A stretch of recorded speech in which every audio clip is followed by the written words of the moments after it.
Glucose starts respiration as a 6-carbon chain. In the cytoplasm, the molecule goes through anaerobic respiration called glycolysis. This process takes 2 ATP to commence, and in turn produces 4 ATP, 2 pyruvate, and 2 NADs. As the pyruvate enters the mitochondrial space, it goes through pyruvate oxidation, releasing 1 carbon from the chain of 3. This new molecule is called acetyl-CoA. In the oxidation process, oxygen and coenzyme A reduce NAD+ into NADH, which we call NAD. NAD+ will be more important later in the electron transport chain.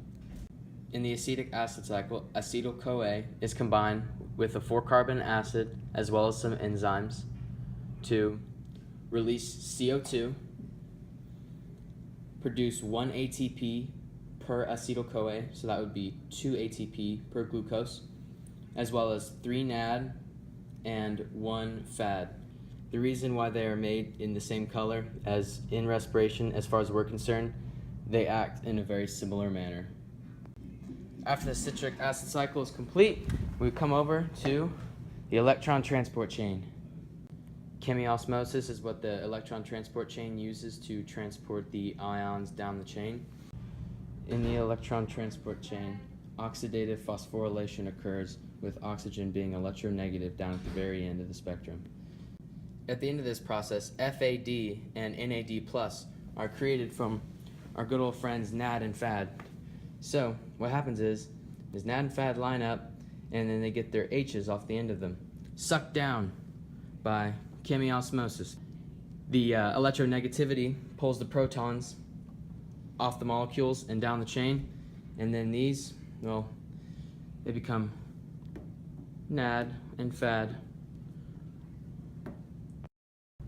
Now, you might ask yourself, what is the point of all of this complicated biochemistry? Well, what we can do is, see these little protons? Well, that's an electric charge, really, if you think about it. So, what this oxidative phosphorylation does is it uses ATP synthase and little currency, little bits of power here. ATP synthase joins together ADP and the phosphate group, turning it into an unstable ATP, which we can use for all sorts of activity in the cell. So, to recap our energy content during this, we have 2 net ATP gained from glycolysis, 2 net gain from the citric acid cycle. Once we get over to the electron transport chain, however, because this is oxidative phosphorylation instead of substrate level phosphorylation, the energy output is much, much, much more.